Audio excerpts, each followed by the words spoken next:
Please rise and salute the flag. I pledge allegiance to the flag of the United States of America and to the republic for which it stands, one nation, under God, indivisible, with liberty and justice for all.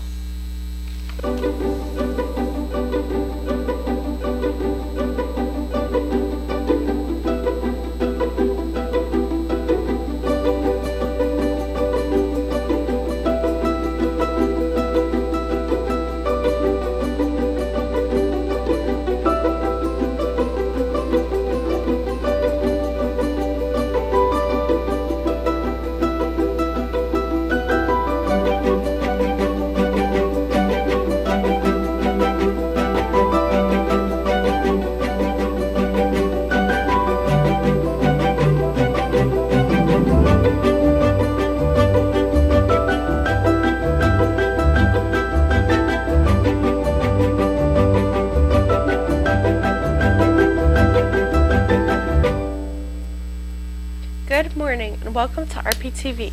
Today is Monday, March 9th, 2020. In recognition and celebration of Women's History Month, we begin our broadcast with a report on Supreme Court Justice Ruth Bader Ginsburg. Caitlin has the details. In 1960, Supreme Court leader Justice Felix Frankfurter was asked to consider hiring Ruth Bader Ginsburg as one of his law clerks. She attended both Harvard and Columbia law schools. She had tied for first place in her graduating class. Frankfurter refused to interview her, acknowledging that he was just not ready to hire a woman. 3 decades later, this woman deemed unsuitable as a law clerk for the Supreme Court and became one of the 9 justices. She never let sexist attitudes prevent her from sticking to her career. Ginsburg became the first female tenured professor at Columbia School of Law. She then became a judge on the U.S. Court of Appeals, a position she held until she was appointed to the Supreme Court in 1993. Much of the impressive legal career that earned Ginsburg's appointment to the court involved sex discrimination cases. She argued 6 such cases before the Supreme Court, winning 5, each significantly advancing women's legal rights. Ginsburg opposed laws that treated men and women differently. As the coronavirus continues to dominate the news, you've got to be careful about what you read on social media. Let's go to Barbie to clear up some of the most common myths. As the number of confirmed cases of the coronavirus continue to rise in New Jersey and elsewhere, misinformation is leading online. From ways to make hand sanitizer on your own to contaminated packages from China, there's all sorts of false information about the virus on social media. The first myth that people are believing is that you need to wear a face mask to protect yourself from the virus. The CDC doesn't recommend routinely wearing a mask if you're well, since respiratory viruses often spread from person to person among close contacts. The lightweight disposable surgical masks don't fit tightly and can still allow infected droplets into nose, mouth, or eyes. Another myth that people are believing is that using hand sanitizer will kill the virus. Washing hands is important, and if soap and water are not readily available, using an alcohol-based hand sanitizer with at least 60% alcohol can work. Alcohol-based hand sanitizers can quickly reduce the number of microbes on hands in some situations, but sanitizers do not eliminate types of germs. The CDC said, some people think that it is unsafe to eat Chinese food. This is false. According to BBC, you don't need to avoid your local Chinese restaurant or stop buying from an Asian grocery store. Now it's time for announcements. Spanish Club. Movie day is on Tuesday, March 10th in room 5. SAS. Next meeting is on Wednesday, March 11th in room 5. Anime Club. Meeting on Thursday, March 19th.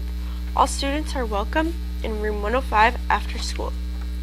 Pasta night will take place on Thursday, March 26th. This is also the opening night of the spring musical, so it's a great time to enjoy dinner and a show. Pasta night begins at 5:30 and ends at 7. Early access at 4 p.m. for all students involved in the spring musical. Ticket prices are $10 for adults, $7 for students and senior citizens, and $5 for kids 6 and under. Great food from many local restaurants will be served. Future Health Careers Club, in collaboration with retailer RPtv, is collecting gently used jeans that will be distributed to homeless teens. Jeans are the one item most requested by homeless teenagers. Please drop off or send to the nurse's office by Friday, March 27th. Food Truck Festival will take place on Saturday, March 28th from 12 p.m. to 6 p.m. There is a $5 admission fee.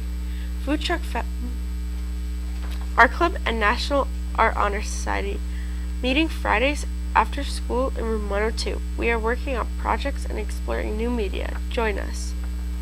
Also, Art Club and NAHS are collecting real or made-up recipes to raise money for undernourished people around the world. These can be any sized, handwritten, and decorated, and will be sent to a program funded by the Bezos Family Foundation. In March, the donation has been doubled. For every recipe submitted, $6 will be donated to organizations providing food. Please help. See Mrs. Scutro for further information and supplies. Promposal Contest. Seniors, it's time to get creative with your promposals. The best, most creative promposal will win a free prom ticket. Check your email for contest rules or see Mr. Silverlight or Mrs. Robinson for information.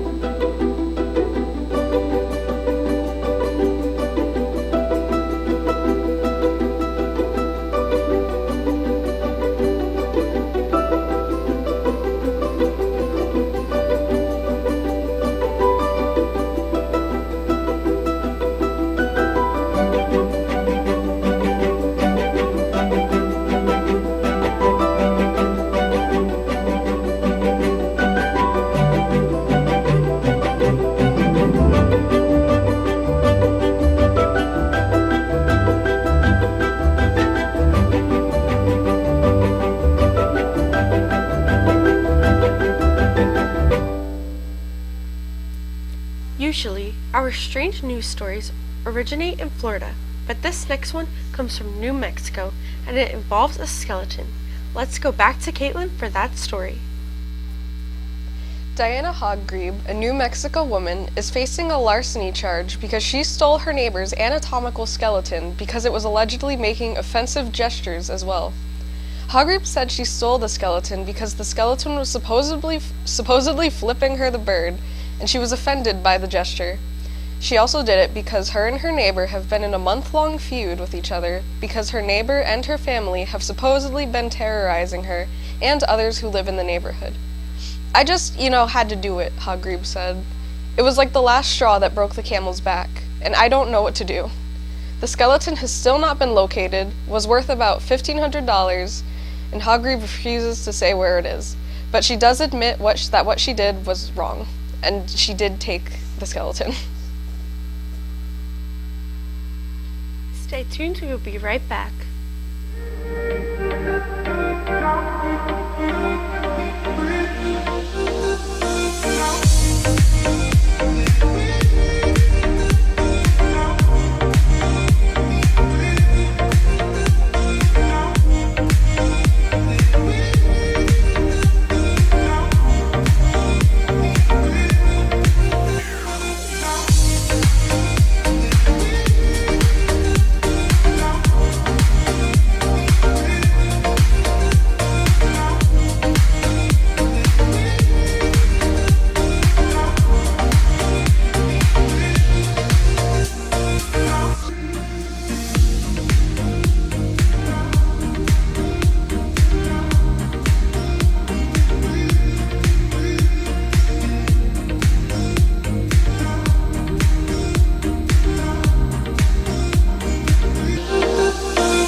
Thanks for watching RPtv. Have a great day and stay tuned for CNN 10.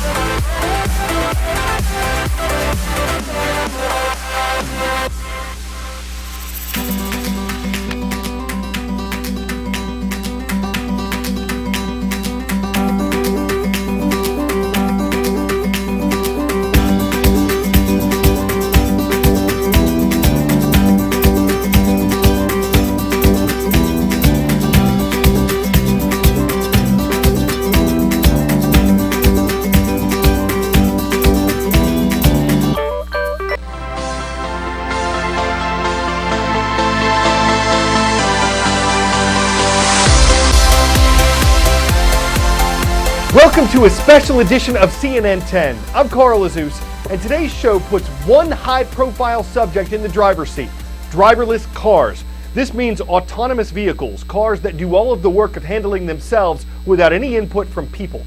Manufacturers worldwide are investing in the technology to make this happen. But right now, full automation doesn't exist on American roads, at least not legally. The car maker Tesla offers both an autopilot and a full self-driving capability package, but it says neither of them actually makes the vehicle fully self-operating.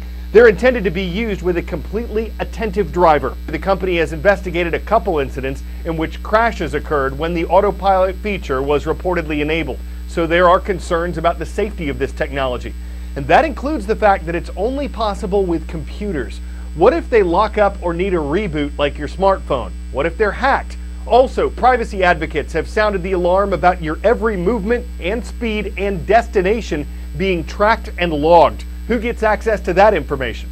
For today's show, though, we're giving you a glimpse of a driverless ideal. What could the future look like for a city filled with autonomous vehicles, assuming everything goes as manufacturers and supporters of the technology hope it will? Americans love their cars. Getting my first car was one of the happiest days of my life. And I've loved driving ever since, especially fast cars. Yeah, that's not actually my car, but hey, look, this is my story and I can dream if I want to. But what if I'm part of the last generation to get excited about driving a car?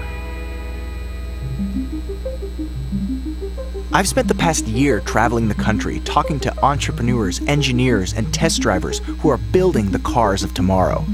And when they imagine the future, driving a car isn't part of it. They envision roads full of cars driven by machines, where traffic jams are no more, where the death rate by car accidents drops to zero. The end of car ownership as we know it. Even to the point of human driving one day becoming illegal. I asked them all the same thing. What will the future look like? And what will it take to get there? What I found was really exciting, but also a bit shocking.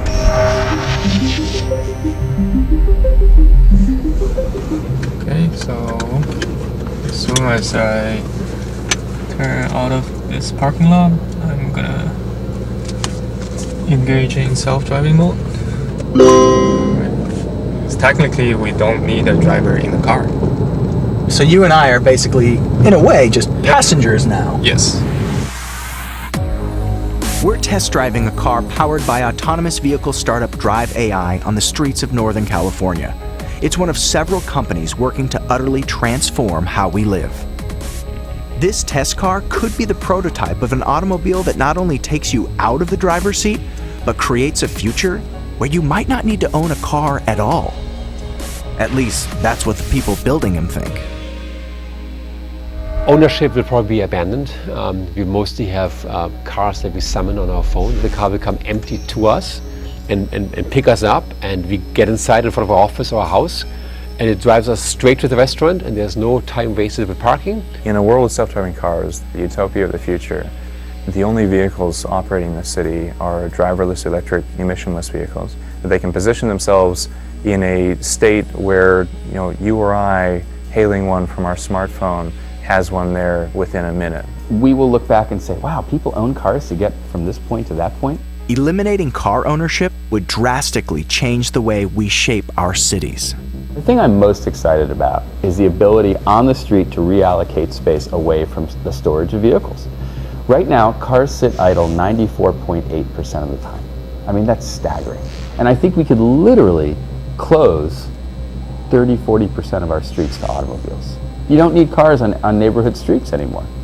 You just need them on the perimeter of your neighborhood. All of those parking facilities today get turned into residential space or parks or offices or restaurants, and we can kind of give back the city to the people that live in it and take it away from the automobiles, right? And I think that the quality of life and the opportunity to kind of reuse that space is going to be pretty magical. Imagine it. never driving again. The nation of muscle cars, NASCAR, and open road. You're gonna tell Americans they can't drive? Well, eventually, maybe. There may be a law in place that basically says 50 years from now, humans cannot drive on public roads. And if a human does want to drive, you actually go to a private car ranch where you can basically drive to your heart's content. All right, I know what you're thinking. A car ranch? But it's actually not that crazy. Remember, when we transitioned from horses to automobiles, we didn't shoot all the horses. Well, guess what? These car ranches actually already exist. Think of car companies that build high-end sports cars that are meant to be driven by humans, not robots. They're already building driving courses around the country. And yes, they're as fun as they sound. We opened in May 2015. You'll come in, you'll register and meet your driving coach, and then the driving coach will then take you onto the track. We believe this destination that we've created has got a long-term future. Porsche knows that driverless technology is around the corner, but they still want people to love driving, even if they do less of it on public roads.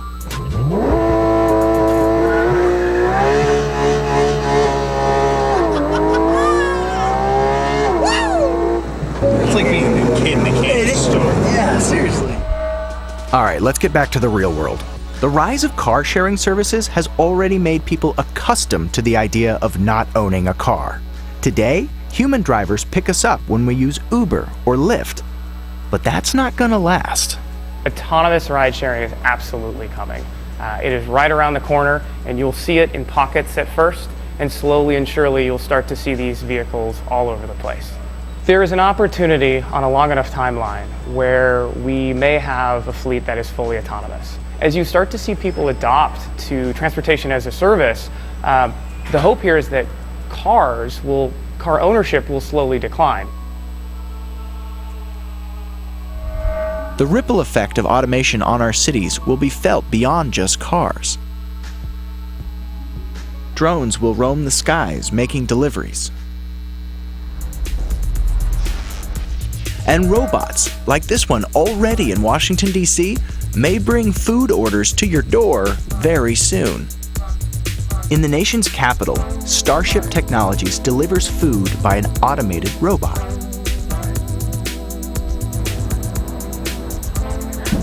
There it is. Hello, robot. I'd like a sandwich. Man. All right. So I just had a robot deliver me a sandwich on the streets of Washington, D.C. It's just in the trial phase right now, but in the future it could be a lot more common. Robots, drones, deliver your hoagie right to your house. All you gotta do is push a button on an app and you got yourself a sandwich. All of these changes won't come easy. Perhaps the biggest fear? What will happen when all these robots get better at our jobs than we are? Will they replace us?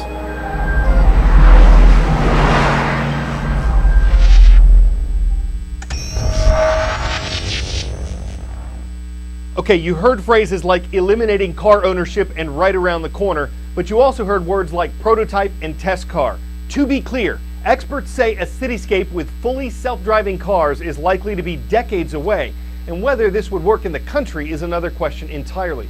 For the present, even with all the technology available to us, drivers are still autonomous, mostly in control. And even if driverless cars seem the technological next step, the intelligence of smart cars is still artificial, so smart design will have to take the driver's seat if people are to take a backseat role on the road ahead. I'm Carl Azus, and I break for CNN.